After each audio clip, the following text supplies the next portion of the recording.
ओम शांति। 19 जून 2026 की साकार मुरली से होमवर्क।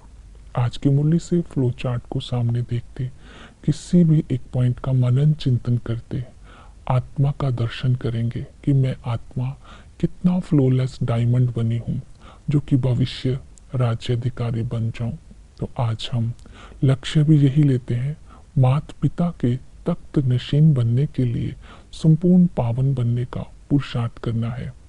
आज हम स्वमान लेते हैं, मैं श्रेष्ठ पुरुषार्थी आत्मा हूँ। अंतर्मुखी बन एक बाप की याद से आत्मा को सर्व खजानों से संपन्न बनाकर बुद्धि की लाइन को क्लियर कर एक बाप के संस्कारों को सेवा में यूज करके उन संस्कारों को अपना बनाकर जब हम सेवा में यूज करते हैं, कैसी भी बात हो फेल नहीं होते हैं, आत्मा को फ्लोलेस डायमंड बनाकर रखते हैं। तो ऐसे पुरुषार्थी को ही बाबा श्रेष्ठ पुरुषार्थी का वरदान देते हैं। तो आज प्राप्तियों को इमर्ज रूप में रखना है और आत्मा को बेदाग बनाने का अटेंशन रखना है। यही श्रेष्ठ पुरुषार्थ है। प्रैक्टिकल में होमवर्क करते हैं। ट्रस्टी आत्मा की विशेषता क्या होती है? जो ट्रस्टी होती है वो आत्मा मैंपन से मुक्त होती है, स्वतंत्र पंछी होती है। वो आत्मा अंदर से हल्की होती है क्योंकि जिम्मेवार बाबा है। ऐसी ट्रस्टी आत्मा कमल फूल समान होती है, हल्की और उपराम। ऐसी ट्रस्टी आत्मा ही जब भी कोई परिस्थिति आ जाए तो साक्षी स्थिति के द्वारा उन परिस्थितियों पर विजय प्राप्त कर लेती है, क्योंकि ट्रस्टी प्रभाव मुक्त होता है। तो ये अपने अंदर चेकिंग करनी है कि हम ट्रस्टी हैं, बाबा जिम्मेवार है, सब कुछ बाबा का है। तो हम पुरुषार्थ करते हैं संपूर्ण पावन बनने के लिए। पहले है धारणा, हमें बाप समान मीठा बनना है। संगम पर फूल और हार स्वीकार नहीं करने हैं, क्योंकि अभी हम खुशबूदार फूल बन रहे हैं। अभी हम जो देवता है वो फूल और हार स्वीकार कर सकते हैं क्योंकि वो खुशबूदार फूल है। तो ये धारणा हमें करनी है, विष्णु के गले का हार बनने का पुरुषार्थ करना है। अर्थात विष का अणु भी आत्मा के अंदर ना रहे। माता पिता के तख्त नशीन बनना है, अर्थात ऐसे आत्मा की क्वालिटी हो कि हम भविष्य राज्याधिकारी बन जाएं। माता पिता के तख्त नशीन बनने के लिए संगम पर बाबा के दिल तख्त पर जीत प्राप्त करनी होगी। वो श्रीमत के आधार पर ही करेंगे। साधनों को यूज करते हुए अपने जीवन में कमल फूल समान रहना है, अर्थात जैसे कमल कीचड़ के अंदर रहते हुए न्यारा रहता है, इस तरह साधनों को यूज करते हुए उपराम रहना है। फिर है माया जीत। बाबा ने कहा कि माया को जीतने का पुरुषार्थ करना है। संगम युग पर माया मोह के रूप में आती है, लालच के रूप में आती है, तो अपने को ट्रस्टी समझना है। ट्रस्टी समझने के लिए बाबा ने अटेंशन दिलवाई है कि जो कुछ भी है वो बाबा की अमानत है, बाबा के साथ सच्चे रहना है। ट्रस्टी वही रह सकता है जो नष्टो मोहा होता है। नष्टो मोहा होने के लिए बाबा ने कहा, अगर कोई शरीर भी छोड़ता है तो समझना है कि ये आत्मा है, एक शरीर छोड़ करके दूसरा शरीर लेना है। इस समय ये दुनिया ही रोने की दुनिया है और हम जा रहे हैं नई दुनिया में, वहां सभी मोह जीत होंगे।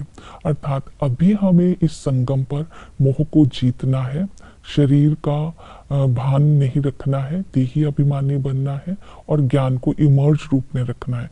तो नष्टो मोहा बनेंगे, क्योंकि हमें स्मृति है कि 21 जन्म के लिए हम भविष्य राज्य पद प्राप्त करते हैं, वहां मोह नहीं होता है, आत्मा को किसी प्रकार का रोग नहीं होता है। तो मोह भी एक तरह से रोग है। फिर है याद। याद के लिए बाबा ने कहा कि एक बाप को याद करना है, याद से ही आत्मा स्वच्छ बन जाती है। याद करने की विधि बताई है, निरंतर निरंतर याद करने के लिए अशरीरी बनने का अभ्यास करना है। आत्मा अशरीरी थी, शरीर का पाठ धारण करके पाठ बचाती है। तो बुद्धि योग बाप के साथ ही लगा रहना चाहिए, क्योंकि बाप भी अशरीरी है। शिव बाबा की तरफ जब बुद्धि योग लगा रहेगा तो आत्मा की बुद्धि भी स्वच्छ होती जाएगी, तो आत्मा में ताकत बढ़ती जाएगी। दूसरी विधि बताई पहचान।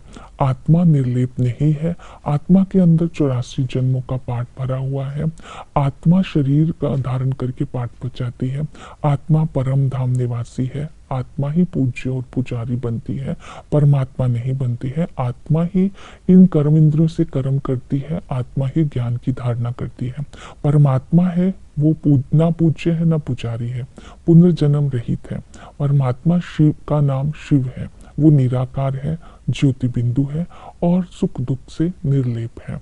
इस तरह परमात्मा की यथार्थ पहचान से याद कर आत्मा को संपूर्ण पावन बनाना है। परमात्मा के साथ सरल संबंध रखने हैं। पिता के संबंध से जब हम बाबा के इस संगम पर बनते हैं तो बाबा हमें विष्णु के गले का हार बनने के लायक बना देते हैं, अर्थात हम सतयुग की बादशाही प्राप्त कर लेते हैं। तो इस प्रारब्ध को, जो 21 जन्म की बेहद की प्रारब्ध मिलती है, जो हमें वर्षा मिलता है, उसकी खुशी व नशे में रहना है। वही टीचर आकर के ज्ञान सागर हमें राजयोग सिखाते हैं। इस राजयोग से ही आत्मा की बुद्धि स्वच्छ बन जाती है और आत्मा को ये नशा रहता है हम गॉडली स्टूडेंट हैं। इस राजयोग की पढ़ाई से ही हम माता पिता के तख्त नशीन बन जाते हैं। इसलिए इस पढ़ाई को बहुत अच्छी रीति से पढ़ना है। ये राजाई प्राप्त करने की पढ़ाई है। और इस तरह सतगुरु है जो हमें पतित से पावन बनाता है, इसलिए उसको पतित पावन कहते हैं। उस तरह का सदगति करता है। इस संगम पर बाबा धोबी भी है। हम मैली आत्माओं को ज्ञान से, योग से धो करके शुद्ध स्वच्छ बना देते हैं।